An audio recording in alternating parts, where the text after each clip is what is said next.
குடும்பத்திலே இவ தான் முன்கோபி முட்டாள். இவ எனக்கு சப்போர்ட்டா தான் இருக்கா. ஆனா சூழ்நிலைக்கு ஏத்த மாதிரி மைண்ட மாத்திக்கிற பச்சோந்தி இவ. இவளை பிரெயின் வாஷ் பண்ணி கம்ப்ளீட்டா என் ஆளா மாத்தினாதான் நான் நினைச்சதெல்லாம் நடத்தி காட்ட முடியும்.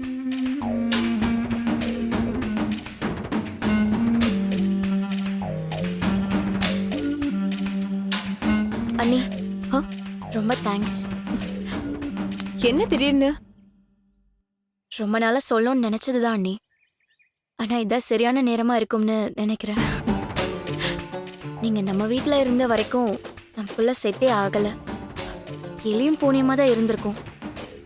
அண்ணன் இறந்ததுக்கு அப்புறமா கூட வேலையை காரணமா வச்சு நம்ம சண்டை போட்டிருக்கோம். ஸ்டேஷன்ல அடிதடி வரைக்கும் கூட போயிடுச்சு. கல்பனா, ஒரு நல்ல காரியம் நடக்க போற நேரத்துல அத பத்தியெல்லாம் ஏன் பேசுற? அண்ணி, உங்களை சங்கடப்படுத்துறது என்னோட நோக்கமே இல்ல. எனக்கு உங்களை பார்த்தா ஆச்சரியமாவும் பிரமிப்பாவும் தான் அண்ணி இருக்கு. அத்தை என் கூட இருந்ததில்ல. அவங்களுக்கு என்னை பத்திலாம் அவ்வளவா தெரியாது. அவங்க எனக்கு அடைக்கலம் கொடுத்தது ரொம்ப பெரிய விஷயம்தான் அண்ணி. ஆனா நீங்க என்னை ஏத்துக்கிட்டது தான் என்னால இப்ப வரைக்கும் நம்ப முடியல. அண்ணன் வேலை விஷயத்துல நமக்குள்ள ஒரு பகை இருந்துச்சு. அந்த கோவம் வஞ்சம் எல்லாம் மனசுல இருந்திருந்தா நீங்க வீட்லயே என்ன சேர்த்திருக்க மாட்டீங்க. எல்லாத்தையும் மறந்துட்டு என்னையும் உங்க குடும்பத்துல ஒருத்திய சேர்த்துக்கிட்டீங்கல்ல. ரஞ்சிதாவால எனக்கு பிரச்சனை வரும்போதெல்லாம் அத்தையும் நீங்களும் தான் எனக்கு பெரிய ஆதரவா இருந்திருக்கீங்க. இந்த கல்யாணம் கூடி வந்ததுக்கு கூட நீங்க தான் முக்கியமான காரணமே. இதுக்கெல்லாம் நான் எப்படி நன்றி சொல்ல போறேனே எனக்கு தெரியல அண்ணி. ஹே, ஒண்ணுக்குள்ள ஒண்ணுன்னு ஆனதுக்கு அப்புறமா எதுக்கு நன்றி எல்லாம் சொல்லிட்டு இருக்க? அண்ணி, என்னதான் நெருக்கமான சொந்தமா இருந்தாலும் சில சமயம் நன்றி சொல்லிதானே ஆகணும். நீங்க நினைச்சிருந்தா முதல் நாளே என்னை வீட்டை விட்டு துரத்திருக்க முடியும். இல்லனா சுதா மாதிரி, அண்ணன் சீதா அண்ணி மாதிரி நீங்களும் என்ன வெறுத்து ஒதுக்கி இருக்க முடியும். ஆனா பழசெல்லாம் சுத்தமா மறந்துட்டு நீங்க எனக்காக நிக்கிறீங்க. இந்த மனசு யாருக்குமே வராது அண்ணி. உங்க பெருந்தன்மைக்கு முன்னால நான் ரொம்ப சின்னவளா ஆயிட்டேன். நான் அப்ப நடந்துகிட்டத நினைச்சா எனக்கே கேவலமாவும் அருவருப்பாவும் இருக்கு. அன்னைக்கு பண்ண பாவத்துக்காக இப்போ உங்ககிட்ட மன்னிப்பு கேட்டுக்கிறேன். என்ன மன்னிச்சிருங்க அண்ணி. என்ன பண்ற? ஹே, நீ எதுக்கு இப்ப இவ்ளோ எமோஷனல் ஆகுற? அந்த வீட்ல நடந்த எதுவுமே எனக்கு ஞாபகத்துல இல்ல. நீயும் எல்லாத்தையும் மறந்துரு. அருணை கல்யாணம் பண்ணிக்கிட்டு ஒரு புது வாழ்க்கைய ஆரம்பி, சரியா? சரி அண்ணி, உங்ககிட்டயும் நான் அதுதான் ரெக்வெஸ்ட் பண்றேன். எந்த சூழ்நிலையும் நீங்க பழச நினைச்சு பார்க்காதீங்க. இப்ப இருக்க மாதிரி எப்பவுமே எனக்கு துணையா இருங்க. அத்தை பெரியவங்க, அவங்க கிட்ட என்னால ஃப்ரீயா சகஜமா பேச முடியாது. சித்ரா சின்ன பொண்ணு. சுதாக்கு என்ன பிடிக்காது. அண்ணி, ஃப்ரெண்டு, கைடுன்னு எனக்கு எல்லாமா இருக்கிறது நீங்க தான். உங்க சப்போர்ட் எனக்கு ரொம்ப முக்கியம் அண்ணி. கடைசி வரைக்கும் இப்படியே இருங்க ப்ளீஸ். கல்பனா, இது நீ சொல்லவே வேணாம். என்னைக்கும் நான் உன் பக்கம் தான் இருப்பேன், போதுமா? இது போதும் அண்ணி, எனக்கு இது போதும்.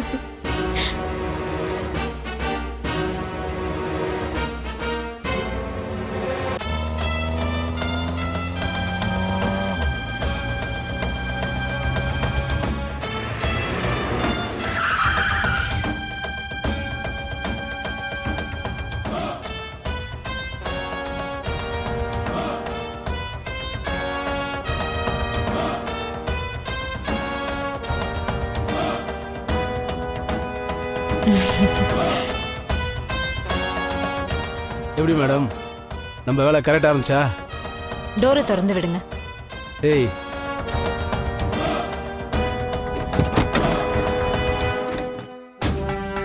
ரஞ்சிதா,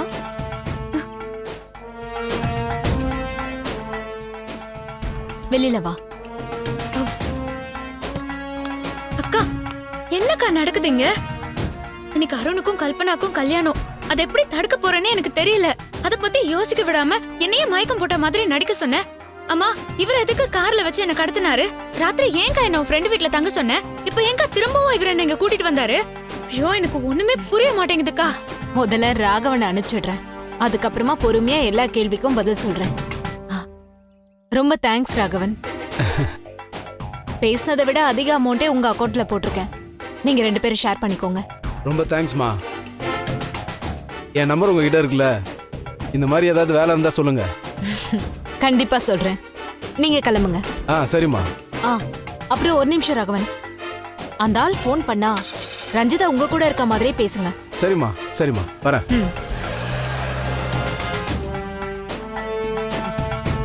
வா அக்கா, சொல்றேன் வா. அக்கா நீ என்னதான் பண்ணிட்டு இருக்க? இப்போவாவது சொல்லுக்கா.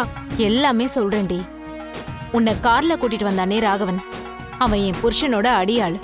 அவனை ஏன் பேச்ச கேக்குற மாதிரி மாத்திக்கிட்டதுதான் நான் செஞ்ச வேலை. அக்கா உனக்கு எதுக்குக்கா இந்த அடியாள் சவகாசம் எல்லாம்? கொஞ்சம் பொறுமையா கேள்றி. இன்னைக்கு நடக்க போற கல்யாணத்தை பத்தி அந்த ஆளுக்கு தகவல் போயிருக்கு. நீ அங்க போய் குழப்பம் பண்ணாம இருக்கிறதுக்காக அவன் ஏதாவது செய்வான்னு நினைச்சேன். நான் எதிர்பார்த்த மாதிரியே அவன் ஆப்பிள்ல மயக்க மருந்த ஏத்தி தர்ஷினி மூலமா உனக்கு கொடுத்து அனுப்புனான். அவன் தர்ஷினி கிட்ட பேசினதை வச்சு அவன் ஐடியா என்னங்கறத நான் புரிஞ்சுக்கிட்டேன். தர்ஷினி எடுத்துட்டு வந்த மருந்தை ஏத்தின ஆப்பிள மாத்திட்டு நல்ல ஆப்பிள அவகிட்ட கொடுத்து அனுப்பினேன்.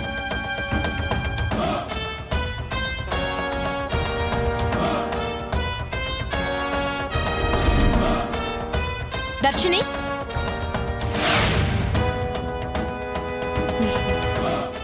ஆப்பிள் யாருக்குடா? சித்திக்கு. ஓ, வாஷ் பண்ணியா? இல்லம்மா. பாத்தியா, எதுவா இருந்தாலும் வாஷ் பண்ணி தானே சாப்பிடணும்னு சொல்லியிருக்கேன். சாரிம்மா. சரி, அத கூட, அது அழுக்கா இருக்கும்.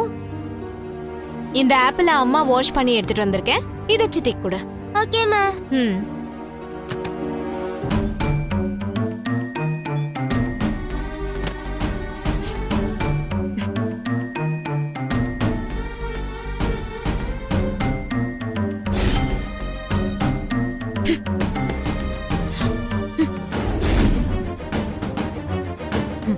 அந்த ஆள் நினைச்சது நடக்கலனா சுதாரிச்சிருவான். உன்னை வரவிடாம தடுக்க வேற ஏதாவது யோசிப்பான். அதனாலதான் உன்னை மயக்கத்திலே இருக்க மாதிரி நடிக்க சொன்னேன். உன்னை மயக்கமாக்கி ராகவன் கார்ல போட்டு இன்னைக்கு ஈவினிங் வரைக்கும் ரவுண்ட் அடிக்கிறது தான் அவன் பிளான். ராகவன் அத உடனே எனக்கு ஃபோன் பண்ணி சொல்லிட்டான். அந்த ஆள் பிளான் பண்ண மாதிரியே எல்லாம் நடக்குதுன்னு நம்ப வைக்கதான் ராகவன் வண்டியில உன்னை அனுப்பி வச்சேன். இப்ப வரைக்கும் நீ கார்ல சுத்திட்டு இருக்கறதாதான் அவன் நம்பிட்டு இருப்பான். அக்கா அந்த ஆளை ஏமாத்தினதெல்லாம் சரி, ஆனா கல்யாணத்தை தடுத்து நிறுத்தது தானே முக்கியம். அதுக்கு என்ன வழின்னு இப்ப வரைக்கும் தெரியலையேக்கா. இவ்ளோ செஞ்சனா அத பத்தி யோசிக்க மாட்டேனா? அதுக்காக நான் ஏற்கனவே ஒரு ஏற்பாடு பண்ணிருக்கேன். அத பார்க்கதான் நம்ம நேரா கோயிலுக்கு போறோம். அக்கா என்னக்கா பண்ணிருக்க? கோயிலுக்கு போனா உனக்கே எல்லாம் புரியுமா? கல்யாணத்தை நிறுத்துறது மட்டும் என் நோக்கம் இல்ல. அங்க வச்ச எல்லார் முன்னாடியும் அருணை உன் கழுத்துல தாலி கட்ட வைக்கிறேன். நான் நினைச்ச மாதிரி எல்லாம் கைகூடி வந்தா கண்டிப்பா எல்லாம் நடக்கும். நீ வா. ஆட்டோ,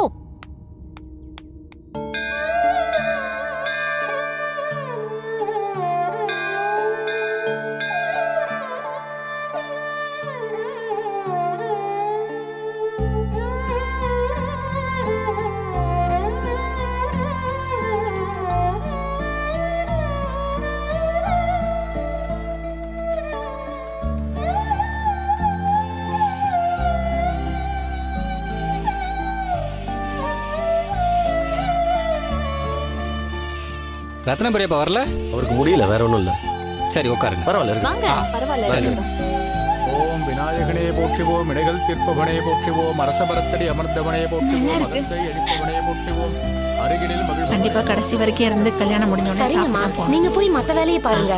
ஆறுமுகன் போங்கம்மா. போற்றுவோம், ஆதி மூலமே போற்றுவோம், ஆனந்த குருவே போற்றுவோம்.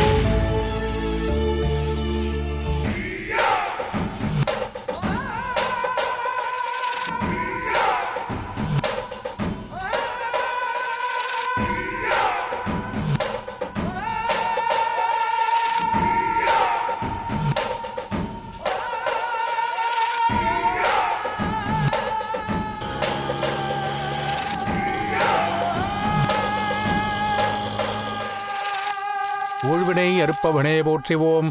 அம்மா, மாப்பிளையை கூட்டிட்டு வந்து மணமேடையில உட்கார வைங்க. ஆ, சரி. எளியவனே போற்றிவோம், எந்தையே போற்றிவோம், எங்கும் இருப்பவனே போற்றிவோம், எருக்கு அணிந்தவனே போற்றிவோம், ஏழை பங்காளனே அருண், போற்றிவோம், ஏற்றம் அளிப்பவனே ஐயர் கூப்பிடுறாரு. ஐயனே பாப்பா. போற்றிவோம், ஐங்கரனே போற்றிவோம். அம்மா எனக்கு இது பிடிக்கலம்மா. அருண், அம்மா இன்னும் கொஞ்ச நாள் இருக்கணும்னு நினைக்கிறியா இல்ல சாகணும்னு நினைக்கிறியா? அம்மா இப்ப செய்யறதெல்லாம் வருத்தமா தான் இருக்கும். இதுதான் உன் வாழ்க்கைக்கு நல்லதுன்னு காலப்போக்கில் உனக்கே புரியும். வா வா.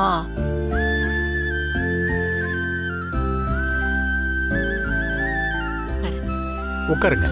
பாத்தீங்களா மாப்பிளைய எவ்வளவு நல்லா இருக்கார்ல, நல்ல பையன்.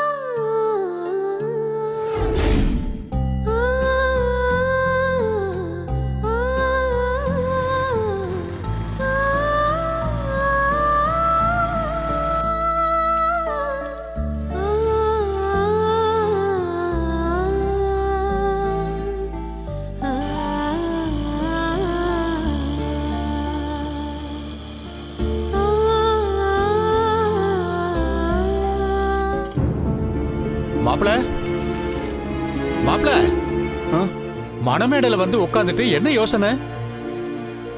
முழு மனசோட சடங்கு சம்பிரதாயத்தை செஞ்சாதான் பலன் கிடைக்கும். இந்தாங்க, இத வாங்கிக்கங்க.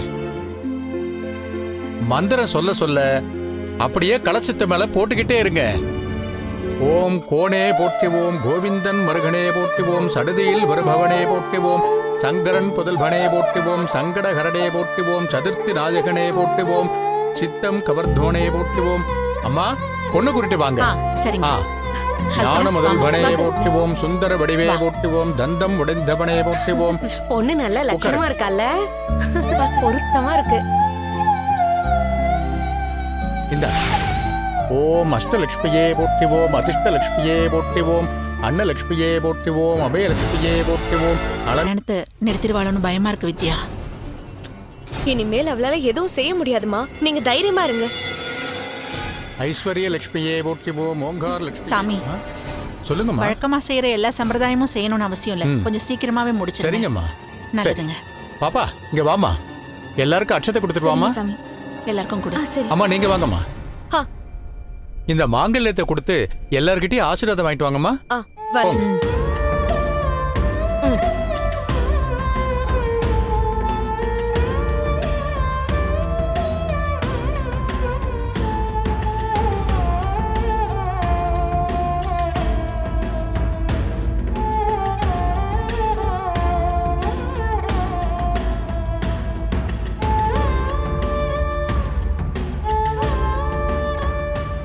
ஓம் கன்யா லட்சுமியே போற்றிவோம், கிருபா லட்சுமியே போற்றிவோம், காருண்ய லட்சுமியே போற்றிவோம், கீர்த்தி நீங்க லட்சுமியே. நினைக்கிற மாதிரிலாம் எதுவும் நடக்க போறதில்ல.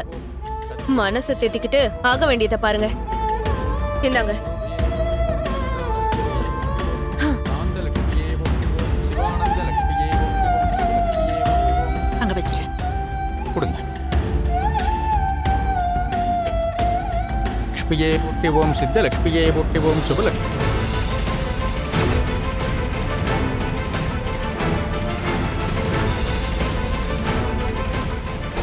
அருண், மாங்கல்யத்தை வாங்கி கல்பனை கழுத்துல கட்டுப்பா. டேய், அம்மா சொல்றாங்களே, தாலியை கட்டு.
சுந்தர லட்சுமியே போற்றுவோம் அருண், சௌபாகிய தாலி லட்சுமியே கட்டுப்பா. போற்றுவோம் சௌந்தரிய லட்சுமியே போற்றுவோம் சைன்ய லட்சுமியே போற்றுவோம் டேய், என்னடா பாத்துட்டு இருக்க? கட்டுடா. ஜெகலட்சுமியே போற்றுவோம்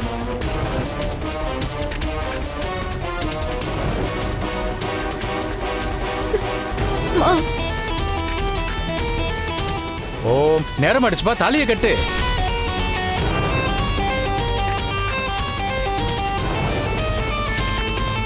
மன்றில் மணிவிளக்கு எனலாம் மறுமுக நகை போட்டு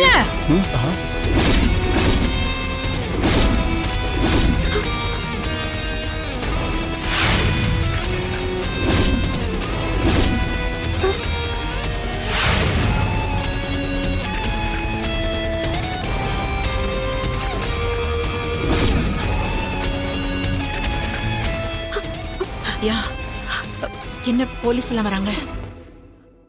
என்னன்னு தெரியலையேம்மா, ஒண்ணுமே புரியலம்மா.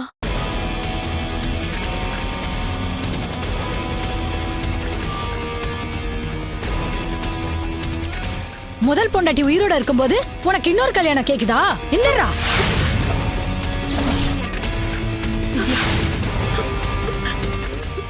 மேடம் மேடம், உங்களுக்கு யாரும் தப்பான தகவல் கொடுத்திருக்காங்க. என் தம்பிக்கு இதுதான் முதல் கல்யாணம் மேடம். உங்க எல்லாரையும் கொத்த அள்ளிட்டு போய் விசாரிக்கிற விதத்துல விசாரிச்சா இவனுக்கு இது எத்தனாவது கல்யாணம்னு தெரியும். அப்புறம் மொத்த குடும்பத்தையும் தூக்கிட்டு போய் ஜெயில போட்டுற வேண்டியதுதான். மேடம், இது சுதா பிரச்சனை என்னன்னு முதல்ல சொல்லுங்க. எதுக்காக இங்க வந்திருக்கீங்க? சொல்றேங்க. இங்க யாரு வேதவல்லி? அக்கா. நான் தான் மேடம். ஏமா பார்த்தா பெரிய மனுஷி மாதிரி இருக்க, உனக்கே இவ்ளோ கேவலமான புத்தி?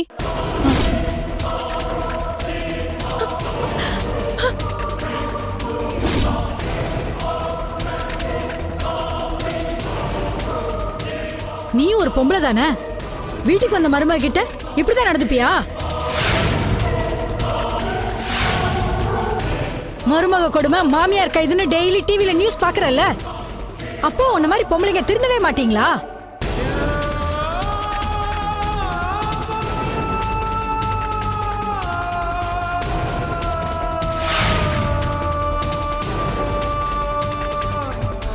மேடம், நீங்க விஷயத்த சொல்லாம நீங்க எதுக்கு தேவையில்லாம எங்க அம்மாவை திட்டுறீங்க? ஏய், அப்படியே ஒன்னு போட்டேன்னு வையேன், கழுத்து திரும்பிடும். பொண்டாட்டியோட ஒழுங்கா வாழ உனக்கு துப்பு இல்ல, மருமகளை நல்லா பாத்துக்க உங்க அம்மாக்கு துப்பு இல்ல. வாழ வந்த பொண்ணை அடிச்சு துரத்திட்டு பெரிய யோகிய மாதிரி எகிர்ற.